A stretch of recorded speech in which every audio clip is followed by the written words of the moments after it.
Life on the Mississippi, by Mark Twain, Chapter 3. Frescoes from the Past. Apparently the river was ready for business now, but no, the distribution of a population along its banks was as calm and deliberate and time-devouring a process as the discovery and exploration had been. 70 years elapsed, after the exploration, before the river's borders had a white population worth considering, and nearly 50 more before the river had a commerce. Between La Salle's opening of the river and the time when it may be said to have become the vehicle of anything like a regular and active commerce, 7 sovereigns had occupied the throne of England, America had become an independent nation, Louis XIV and Louis XV had rotted and died, the French monarchy had gone down in the red tempest of the Revolution, and Napoleon was a name that was beginning to be talked about. Truly, there were snails in those days. The river's earliest commerce was in great barges, keelboats, broadhorns. They floated and sailed from the upper rivers to New Orleans, changed cargoes there, and were tediously warped and pulled back by hand. A voyage down and back sometimes occupied 9 months. In time this commerce increased until it gave employment to hordes of rough and hardy men, rude, uneducated, brave, suffering terrific hardships with sailor-like stoicism, heavy drinkers, coarse frolickers in moral styes like the Natchez under the hill of that day, heavy fighters, reckless fellows, every one, elephantinely jolly, foul-witted, profane, prodigal of their money, bankrupt at the end of the trip, fond of barbaric finery, prodigious braggarts, yet in the main honest, trustworthy, faithful to promises and duty, and often picturesquely magnanimous. By and by the steamboat intruded. Then for 15 or 20 years these men continued to run their keelboats downstream, and the steamers did all of the upstream business, the keelboatmen selling their boats in New Orleans and returning home as deck passengers in the steamers. But after a while the steamboats so increased in number and in speed that they were able to absorb the entire commerce, and then keelboating died a permanent death. The keelboatmen became a deckhand, or a mate, or a pilot on the steamer, and when steamer berths were not open to him, he took a berth on a Pittsburgh coal flat or on a pine raft constructed in the forests up toward the sources of the Mississippi.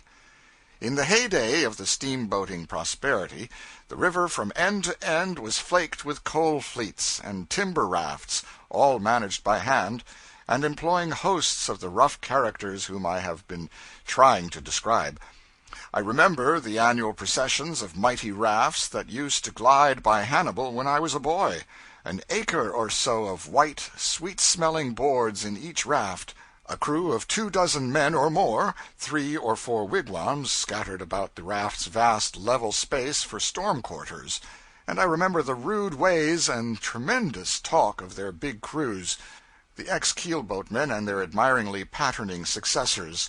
For we used to swim out a quarter or a third of a mile and get on these rafts and have a ride.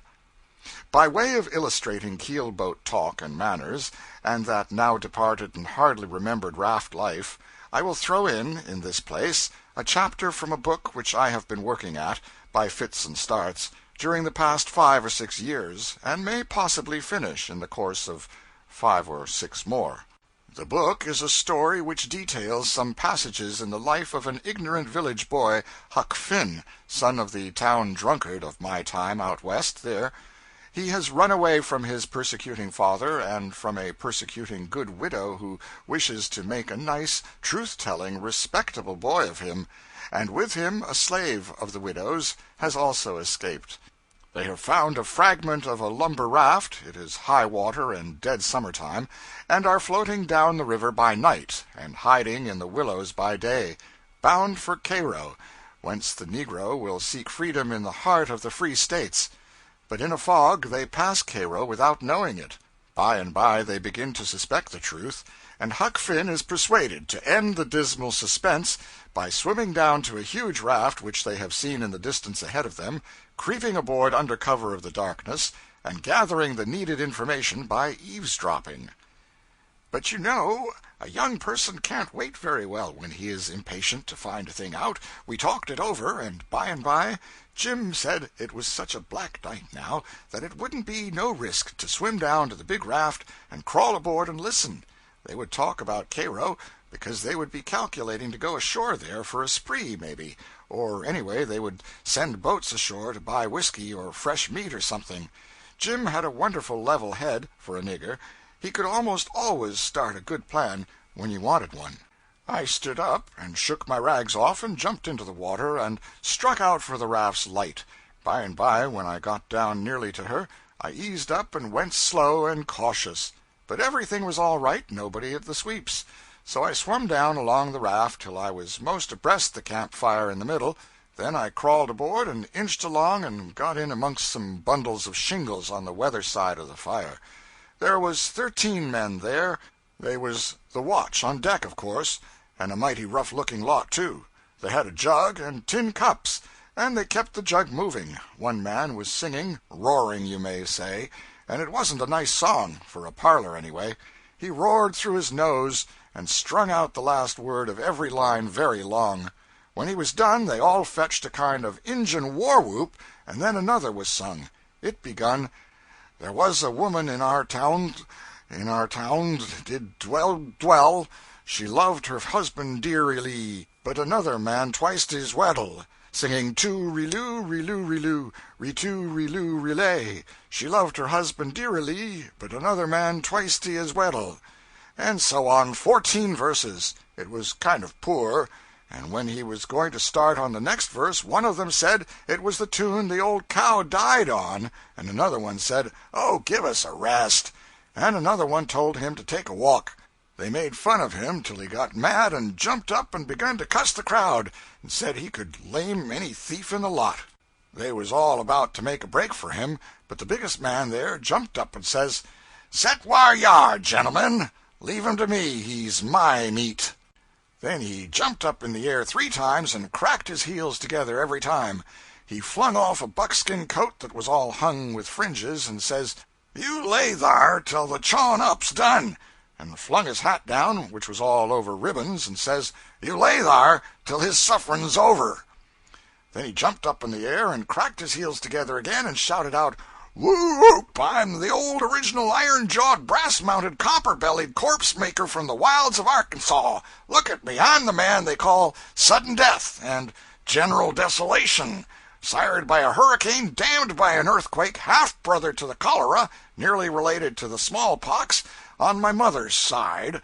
Look at me, I take 19 alligators and a barrel of whiskey for breakfast when I'm in robust health, and a bushel of rattlesnakes and a dead body when I'm ailing. I split the everlasting rocks with my glance, and I squench the thunder when I speak. Whoop! Stand back and give me room, according to my strength. Blood's my natural drink, and the wails of the dying is music to my ear. Cast your eye on me, gentlemen, and lay low and hold your breath, for I'm about to turn myself loose." All the time he was getting this off, he was shaking his head and looking fierce, and kind of swelling around in a little circle, tucking up his wristbands, and now and then straightening up and beating his breast with his fist, saying, "Look at me, gentlemen." When he got through, he jumped up and cracked his heels together 3 times and let off a roaring whoop! "I'm the bloodiest son of a wildcat that lives." Then the man that had started the row tilted his old slouch hat down over his right eye. Then he bent stooping forward with his back sagged and his south end sticking out far, and his fists a-shoving out and drawing in front of him, and so went around in a little circle about 3 times, swelling himself up and breathing hard. Then he straightened and jumped up and cracked his heels together 3 times before he lit again. That made them cheer, and he begun to shout like this: "Whoa! Bow your head and spread, for the kingdom of sorrow's a-comin'. Hold me down to the earth, for I feel my powers a-workin'. Whoop! I'm a child of sin, don't let me get start. Smoked glass here for all. Don't attempt to look at me with the naked eye, gentlemen. When I'm playful, I use the meridians of longitude and parallels of latitude for a scene, and drag the Atlantic Ocean for whales. I scratch my head with the lightning and purr myself to sleep with the thunder. When I'm cold, I bile the Gulf of Mexico and bathe in it. When I'm hot, I fan myself with an equinoctial storm. When I'm thirsty, I reach up and suck a cloud dry like a sponge. When I range the earth hungry, famine follows in my tracks. Woo whoop! Bow your neck and spread. I put my hand on the sun's face and make it night in the earth. I bite a piece out of the moon and hurry the seasons. I shake myself and crumble the mountains. Contemplate me through leather. Don't use the naked eye. I'm the man with a petrified heart and biler iron bowels. The massacre of isolated communities is the pastime of my idle moments. The destruction of nationalities, the serious business of my life. The boundless vastness of the great American desert is my enclosed property, and I bury my dead on my own premises. He jumped up and cracked his heels together 3 times before he lit. They cheered him again. And as he come down, he shouted out, "Woo whoop! Bow your neck and spread, for the pet child of calamity's a-comin'." Then the other one went to swelling around and blowing again, the first one, the one they called Bob. Next, the child of calamity chipped in again, bigger than ever. Then they both got at it at the same time, swelling round and round each other and punching their fists most into each other's faces, and whooping and jawing like Injuns. Then Bob called the child names, and the child called him names back again. Next, Bob called him a heap rougher names, and the child come back at him with the very worst kind of language. Next, Bob knocked the child's hat off, and the child picked it up and kicked Bob's ribbony hat about 6 foot. Bob went and got it and said never mind, this warn't going to be the last of this thing, because he was a man that never forgot and never forgive, and so the child better look out, for there was a time a-comin', just as sure as he was a living man, that he would have to answer to him with the best blood in his body. The child said no man was willinger than he was for that time to come, and he would give Bob fair warning now never to cross his path again, for he could never rest till he had waded in his blood, for such was his nature, though he was sparing him now on account of his family, if he had one. Both of them was edging away in different directions, growling and shaking their heads and going on about what they was going to do, but a little black-whiskered chap skipped up and says, "Come back here, you couple of chicken-livered cowards, I'll thrash the 2 of you." And he done it, too. He snatched them, he jerked them this way and that, he booted them around, he knocked them sprawling faster than they could get up. Why, it weren't 2 minutes till they begged like dogs, and how the other lot did yell and laugh and clap their hands all the way through, and shout, "Sail in, corpse maker! Hi, and at him again, child of calamity! Bully for you, little Davy!" Well, it was a perfect powwow for a while. Bob and the child had red noses and black eyes when they got through. Little Davy made them own up that they were sneaks and cowards and not fit to eat with a dog or drink with a nigger. Then Bob and the child shook hands with each other, very solemn, and said they had always respected each other and was willing to let bygones be bygones.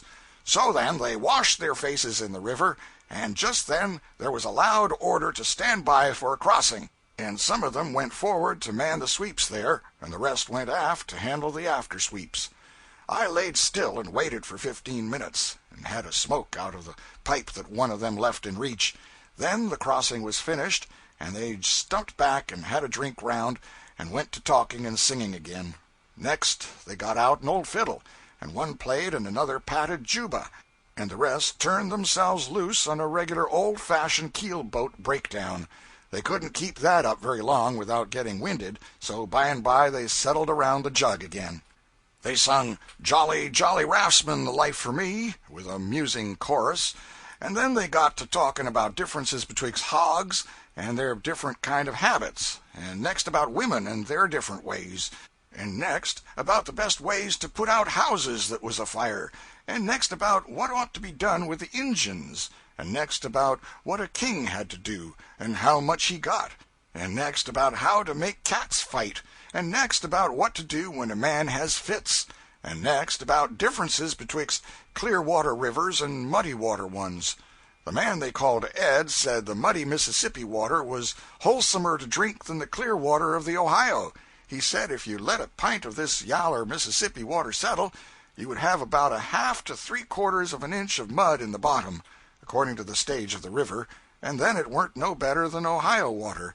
What you wanted to do was to keep it stirred up, and when the river was low, keep mud on hand to put in and thicken the water up the way it ought to be.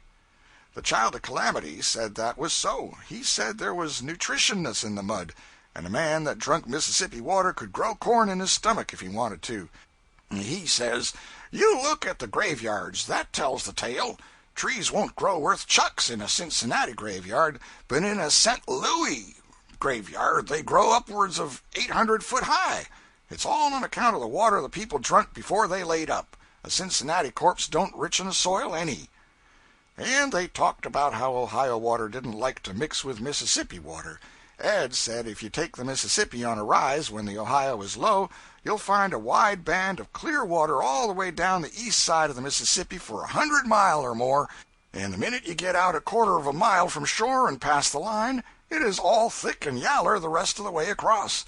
Then they talked about how to keep tobacco from getting moldy, and from that they went into ghosts and told about a lot that other folks had seen. But Ed says, "Why don't you tell something that you've seen yourselves? Now let me have a say. 5 years ago I was on a raft as big as this, and right along here it was a bright moonshiny night, and I was on watch and boss of the starboard oar for'ard, and one of my pards was a man named Dick Albright, and he come along to where I was sitting for'ard, gaping and stretching he was, and stooped down on the edge of the raft and washed his face in the river, and come up and set down by me and got out his pipe, and had just got it filled when he looks up and says, 'Why, looky here,' he says, 'ain't that Buck Miller's place over yonder in the bend?' 'Yes,' says I, 'it is. Why?' He laid his pipe down and leant his head on his hand and says, 'I thought we'd be further down.' I says, 'I thought it too when I went off watch. We was standing 6 hours on and 6 off. But the boys told me,' I says, 'that the raft didn't seem to hardly move for the last hour,' says I. 'Though she's a slipping along all right now,' says I. He give a kind of groan and says, 'I've seed a raft act so before along here,' he says. 'Pears to me the current has most quit above the head of this bend during the last 2 years,' he says. Well, he raised up 2 or 3 times and looked away off and around on the water. That started me at it, too. A body is always doing what he sees somebody else doing, though there mayn't be no sense in it. Pretty soon I see a black something floating on the water away off to starboard and quartering behind us. I see he was looking at it, too. I says, 'What's that?' He says, sort of pettish. ''Tain't nothing but an old empty barrel.' 'An empty barrel?' says I. 'Why,' says I, 'a spyglass is a fool to your eyes. How can you tell it's an empty barrel?' He says, 'I don't know. I reckon it ain't the barrel, but I thought it might be,' says he. 'Yes,' I says, 'so it might be, and it might be anything else, too. A body can't tell nothing about it, such a distance as that,' I says. We hadn't nothing else to do, so we kept on a-watching it. By and by I says, 'Why, looky here, Dick Albright, that thing's a-gaining on us, I believe.' He never said nothing. The thing gained, and I judged it must be a dog that was about tired out. Well, we swung down into the crossing, and the thing floated across the bright streak of the moonshine, and by George, it was a barrel. Says I, 'Dick Albright, what made you think that thing was a barrel, when it was a half-mile off?' says I. And says he, 'I don't know.' Says I, 'You tell me, Dick Albright.' He says, 'Well, I knowed it was a barrel. I've seen it before. Lots have seen it. They says it's a haunted barrel.' I called the rest of the watch, and they come and stood there, and I told them what Dick said. It floated right along abreast now, and didn't gain any more. It was about 20 foot off. Some was for having it aboard, but the rest didn't want to. Dick Albright said rafts that had fooled with it had got bad luck by it. The captain of the watch said he didn't believe in it. He said he reckoned the barrel gained on us because it was in a little better current than what we was. He said it would leave by and by. So then we went to talking about other things, and we had a song, and then a breakdown, and after that the captain of the watch called for another song. But it was clouding up now, and the barrel stuck right there in the same place, and the song didn't seem to have much warm-up to it somehow, so they didn't finish it, and there weren't any cheers, but it sort of dropped flat, and nobody said anything for a minute. Then everybody tried to talk at once, and one chap got off a joke, but it warn't no use. They didn't laugh. and even the chap that made the joke didn't laugh at it, which ain't usual. We all just settled down glum and watched the bar'l, and was uneasy and uncomfortable. Well, sir, it shut down black and still, and then the wind began to moan around, and next the lightning began to play and the thunder to grumble, and pretty soon there was a regular storm, and in the middle of it a man that was running aft stumbled and fell and sprained his ankle so that he had to lay up. This made the boys shake their heads, and every time the lightning come there was that bar'l with the blue lights winking around it. We was always on the lookout for it, but by and by toward dawn she was gone. When the day come we couldn't see her anywhere, and we weren't sorry neither. But next night about 9:30, when there was songs and hijinks going on, here she comes again, and took her old roost on the starboard side. There wasn't no more hijinks. Everybody got solemn. Nobody talked. You couldn't get anybody to do anything but set around moody and look at the bar'l. It begun to cloud up again. When the watch changed, the off-watch stayed up instead of turning in. The storm ripped and roared around all night, and in the middle of it another man tripped and sprained his ankle and had to knock off. The bar'l left toward day, and nobody see it go. Everybody was sober and down in the mouth all day. I don't mean the kind of sober that comes of leaving liquor alone, not that. They was quiet, but they all drunk more than usual, not together, but each man sidled off and took it private by himself. After dark the off-watch didn't turn in. Nobody sung, nobody talked. The boys didn't scatter around neither. They sort of huddled together for'ard, and for 2 hours they set there perfectly still, looking steady in the one direction and heaving a sigh once in a while. And then here comes the bar'l again. She took up her old place. She stayed there all night. Nobody turned in. The storm come on again after midnight. It got awful dark. The rain poured down, hail too. The thunder boomed and roared and bellowed.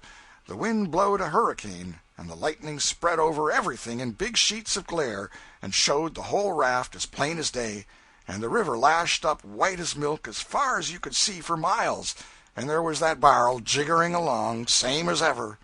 The captain ordered the watch to man the after sweeps for a crossing, and nobody would go. No more sprained ankles for them, they said. They wouldn't even walk aft. Well, then, just then the sky split wide open with a crash, and the lightning killed 2 men of the after watch, and crippled 2 more. Crippled them how, says you? Why, sprained their ankles. The bar'l left in the dark betwixt lightnings toward dawn. Well, not a body eat a bite at breakfast that morning. After that the men loafed around in 2s and 3s and talked low together, but none of them herded with Dick Albright. They all give him the cold shake. If he come round where any of the men was, they split up and sidled away. They wouldn't man the sweeps with him. The captain had all the skiffs hauled up on the raft alongside of his wigwam, and wouldn't let the dead men be took ashore to be planted. He didn't believe a man that got ashore would come back, and he was right. After night come, you could see pretty plain that there was going to be trouble if that bar'l come again. There was such a muttering going on. A good many wanted to kill Dick Albright, because he'd seen the bar'l on other trips, and that had an ugly look. Some wanted to put him ashore. Some said, let's all go ashore in a pile, if the bar'l comes again.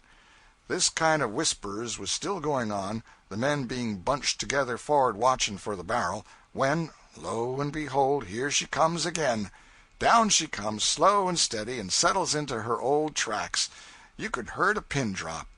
Then up comes the captain and says, "Boys, don't be a pack of children and fools. I don't want this bar'l to be dogging us all the way to New Orleans, and you don't. Well, then, how's the best way to stop it? Burn it up. That's the way. I'm going to fetch it aboard," he says. And before anybody could say a word, in he went. He swum to it, and as he come pushing it to the raft, the men spread to one side. But the old man got it aboard and busted in the head, and there was a baby in it. Yes, sir, a stark naked baby. It was Dick Albright's baby. He owned up and said so. "Yes," he says, a-leaning over it, "yes, it is my own lamented darling, my poor lost Charles William Albright, deceased," says he, for he could curl his tongue round the bulliest words in the language when he was a mind to, and lay them before you without a jint started anywheres.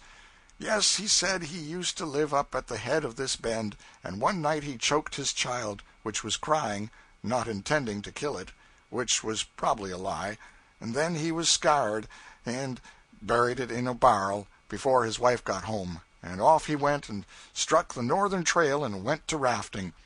And this was the third year that the barrel had chased him. He said the bad luck always begun light and lasted till 4 men was killed, and then the barrel didn't come any more after that. He said if the men would stand it one more night, and was a-going on like that, but the men had got enough. They started to get out a boat to take him ashore and lynch him, but he grabbed the little child all of a sudden and jumped overboard with it hugged up to his breast and shedding tears, and we never see him again in this life, poor old suffering soul, nor Charles Williams neither. "Who was shedding tears?" says Bob. "Was it Albright or the baby?" "Why, Albright, of course. Didn't I tell you the baby was dead? Been dead 3 years. How could it cry?" "Well, never mind how it could cry. How could it keep all that time?" says Davy. "You answer me that." "Well, I don't know how it done it," says Ed. "It done it, though. That's all I know about it." "Say, what did they do with the barrel?" says the Child of Calamity. "Why, they hove it overboard, and it sunk like a chunk of lead." "Edward, did the child look like it was choked?" says one. "Did it have its hair parted?" says another. "What was the brand on that barrel, Eddie?" says a fellow they called Bill. "Have you got the papers for them statistics, Edmund?" says Jimmy. "Say, Edwin, was you one of them men that was killed by the lightning?" says Davy. "Him? Oh, no, he was both of them," says Bob. Then they all ha-ha'd. "Say, Edward, don't you reckon you'd better take a pill? You look bad. Don't you feel pale?" says the Child of Calamity. "Oh, come now, Eddie," says Jimmy. "Show up. You must have kept part of that barrel to prove the thing by. Show us the bunghole, do, and we'll all believe you." "Say, boys," says Bill, "let's divide it up. That's 13 of us. I can swaller a 13th of the yarn, if you can worry down the rest." Ed got up mad and said they could all go to some place, which he ripped out pretty savage, and then walked off aft cussing to himself, and they yelling and jeering at him, and roaring and laughing so you could hear them a mile. "Boys, we'll split a watermelon on that," says the Child of Calamity, and he come rummaging round in the dark amongst the shingle bundles where I was, and put his hand on me. I was warm and soft and naked, so he says, "Ouch!" and jumped back. "Fetch a lantern or a chunk of fire here, boys. There's a snake here as big as a cow." So they run there with a lantern and crowded up and looked in on me. "Come out of that, you beggar," says one. "Who are you?" says another. "What are you after here? Speak up prompt, or overboard you go. Snake him out, boys. Snatch him out by the heels." I began to beg, and crept out amongst them trembling. They looked me over, wondering, and the Child of Calamity says, "A cussed thief. Lend a hand and let's heave him overboard." "No," says Big Bob. "Let's get out the paint pot and paint him a sky blue all over from head to heel, and then heave him over." "Good, that's it. Go for the paint, Jimmy." When the paint come, and Bob took the brush and was just going to begin, the others laughing and rubbing their hands, I begun to cry, and that sort of worked on Davy, and he says, "Vast there, he's nothing but a cub. I'll paint the man that touches him." So I looked around on them, and some of them grumbled and growled, and Bob put down the paint, and the others didn't take it up. "Come here to the fire, and let's see what you're up to here," says Davy. "Now sit down there and give an account of yourself. How long you been aboard here?" "Not over a quarter of a minute, sir," says I. "How'd you get dry so quick?" "I don't know, sir. I'm always that way, mostly." "Oh, you are you? What's your name?" I warn't going to tell my name. I didn't know what to say, so I just says, "Charles William Albright, sir." Then they roared, the whole crowd, and I was mighty glad I said that, because maybe laughing would get them in a better humor. When they got done laughing, Davy says, "It won't hardly do, Charles William. You couldn't have growed this much in 5 year, and you was a baby when you come out of the barrel, you know, and dead at that. Come, now, tell a straight story, and nobody'll hurt you, if you ain't up to anything wrong. What is your name?" "Alec Hopkins, sir. Alec James Hopkins." "Well, Alec, where'd you come from here?" "From a trading scow. She lays up the bend yonder. I was born on her. Pap has traded up and down here all his life, and he told me to swim off here, because when you went by he said he would like to get some of you to speak to a Mr. Jonas Turner in Cairo and tell him—" "Oh, come!" "Yes, sir, it's true as the world. Pap, he says—" "Oh, your grandmother!" They all laughed, and I tried again to talk, but they broke in on me and stopped me. "Now, looky here," says Davy, "you're scared, and so you talk wild. Honest now, do you live in a scow, or is it a lie?" "Yes, sir, in a trading scow. She lays up at the head of the bend. But I weren't born in her. It's our first trip." "Now you're talking. What did you come aboard here for? To steal?" "No, sir, I didn't. It was only to get a ride on the raft. All boys does that." "Well, I know that. But what did you hide for?" "Sometimes they drive the boys off." "So they do. They might steal. Looky here, if we let you off this time, will you keep out of these kind of scrapes hereafter?" "'Deed I will, boss. You try me." "All right, then. You ain't but little ways from shore. Overboard with you, and don't you make a fool of yourself another time this way. Blast it, boy, some raftsmen would rawhide you till you were black and blue." I didn't wait to kiss goodbye, but went overboard and broke for shore. When Jim come along by and by, the big raft was away out of sight around the point. I swum out and got aboard, and was mighty glad to see home again. The boy did not get the information he was after, but his adventure has furnished the glimpse of the departed raftsmen and keelboatmen which I desire to offer in this place. I now come to a phase of the Mississippi River life of the flush times of steamboating, which seems to me to warrant full examination, the marvelous science of piloting as displayed there. I believe there has been nothing like it elsewhere in the world. End of chapter 3.